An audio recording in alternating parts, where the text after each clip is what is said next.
श्री स्वामी समर्थ. आजच्या व्हिडिओमध्ये तुम्हा सर्वांचं खूप खूप स्वागत. या पितृपक्षाच्या पंधरवड्यामध्ये तुम्ही काही करू शकला नसाल तर येत आहे सर्व पितृ अमावस्या 21 तारखेला म्हणजे रविवारी.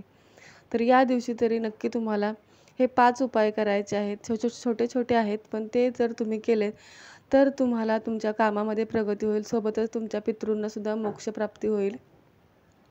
हे छोटे छोटे उपाय करून तुम्हाला नक्की तुमच्या घरामध्ये तुमच्या कोणत्याही कामामध्ये अडचणी असतील तर त्या नक्की दूर होतील. त्यासाठी तुम्हाला करायचं आहे पहिला उपाय म्हणजे सर्व पितृ अमावस्येच्या दिवशी संध्याकाळी तुम्हाला एक कणकेचा दिवा करायचा आहे आणि त्या दिव्यामध्ये राईचं तेल घालून त्याच्यामध्ये काळे तीळ टाकायचे आहेत आणि हा दिवा तुम्हाला दरवाजामध्ये दक्षिण दिशेला लावायचा आहे. त्यानंतर दुसरा उपाय म्हणजे तुम्हाला या दिवशी एखाद्या अपंग व्यक्तीला काहीही जे तुम्हाला तुमच्या परिस्थितीनुसार जमेल ते दान करायचं आहे. पाण्याची बॉटल द्या, कपडे द्या किंवा जेवण द्या. तुमच्या जे परिस्थितीला अनुसरून तुम्हाला जमेल तेवढं तुम्ही दान करायचं आहे. त्याच्यानंतर पुढचा उपाय म्हणजे तुम्हाला कोणतंही एक असं पिंपळाचं झाड शोधायचं आहे की ज्याची कोणीही पूजा करत नसेल. अशा झाडाला तुम्हाला पाणी द्यायचं आहे. त्याच्यानंतर तुम्हाला आजच्या दिवशी कडुलिंबाचं किंवा वडाचं किंवा पिंपळाचं झाड लावायचं आहे. कुठेही लावा, तुम्हाला जिथे रिकामी जागा मिळेल तिथे लावा. म्हणजे जर पार्कमध्ये जरी तुम्ही लावली, एखाद्या सार्वजनिक पार्कमध्ये तरीसुद्धा चालेल, पण एखादं झाड लिंबाचं, वडाचं किंवा पिंपळाचं झाड तुम्ही लावायचं आहे. अजून एक पुढचा उपाय म्हणजे तुम्हाला कोणत्याही एका ब्राह्मणाला पिवळा टॉवेल द्यायचा आहे. म्हणजे त्याच्यामुळे तुमचे पितृ प्रसन्न होतील आणि तुमची सगळी अडकलेली कामे पूर्ण होतील. अजून एक त्याच्यासोबतच तुम्हाला अजून एक उपाय करायचा आहे, तो म्हणजे तुम्हाला एखाद्या गरिबाला कोणत्याही जेवण द्यायचं आहे, म्हणजे अन्नदान करायचं आहे. हे सगळे खूप छोटे छोटे उपाय आहेत जे मी तुम्हाला आजच्या व्हिडिओमध्ये सांगितलेले आहेत. त्याच्यासोबतच जर तुम्हाला काहीही शक्य नसेल, अगदी काहीही तुम्हाला करायला वेळ नसेल, तर तुम्हाला एकच उपाय करायचा आहे, तो म्हणजे एक नारळ घ्यायचा आहे, त्याचे 2 भाग करायचे आहे मधोमध आणि एका बाजूच्या नारळामध्ये अर्ध्या नारळाच्या ह्याच्यामध्ये एक लाडू ठेवायचा आहे, दुसऱ्या अर्धा नारळ आहे त्याच्यामध्ये एक लाडू ठेवायचा आहे आणि तो बंद करून तो तुम्हाला पिंपळाच्या झाडाखाली ठेवून यायचा आहे.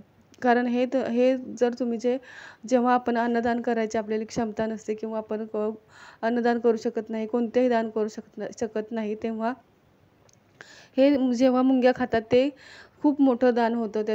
ते सुद्धा अन्नदानच आहे. म्हणून हा उपाय नक्की करा. त्याच्यासोबतच तुम्हाला पिंपळाच्या झाडाखाली एक दिवा लावायचा आहे या दिवशी आणि पिंपळाच्या झाडाला पाणीसुद्धा द्यायचं आहे, जल द्यायचं आहे. जर तुम्हाला कुठेही बाहेर न जाता घरातल्या घरातच उपाय करायचा आहे, तर मी जो पहिल्यांदा सांगितलेला आहे तो उपाय सगळ्यात बेस्ट आहे. तो म्हणजे कणकेचा दिवा करून त्याच्यामध्ये राईचं तेल घाला, कोणतेही गोल वात घाला किंवा आडवी वात घाला आणि तो दिवा त्याच्यामध्ये काळे तीळ टाका. तो दिवा घराच्या दक्षिण दिशेला लावा आणि त्या दिव्याजवळ बसून एक 5 मिनटं किंवा 10 मिनटं ओम पितृदेवताय नमः असं मंत्र बोलायचं आहे आणि त्यासोबतच आपल्या जे कोणी आपले पितृ असतील त्यांना नमन करून, त्यांना स्मरण करून पुन्हा एकदा त्यांची माफी मागायची आहे आणि माझ्याकडून काही चूक झाली असेल तर मला क्षमा करा आणि माझ्या आयुष्यातले सगळे अडथळे दूर करा, माझी सगळी कामे मार्गी लागू द्या, असा त्यांच्याकडून आशीर्वाद मागायचा आहे.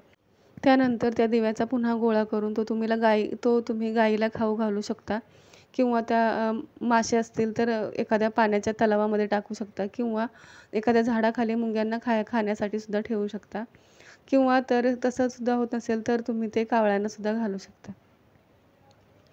आजच्या व्हिडिओमध्ये मी जे तुम्हाला छोटे छोटे उपाय सांगितलेले आहेत ते नक्की करा.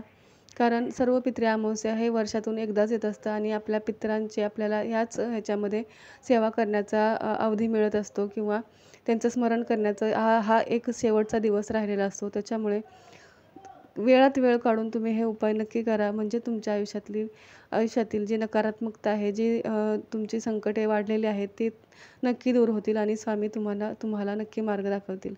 आजच्या व्हिडिओमध्ये एवढेच. पुढच्या व्हिडिओमध्ये पुन्हा भेटूया अजून छान छान उपायांसोबत. व्हिडिओ कुठेही आवडला असेल तर लाईक, शेअर, सबस्क्राईब नक्की करा. पुन्हा भेटूया पुढच्या व्हिडिओमध्ये. श्री स्वामी समर्थ. धन्यवाद.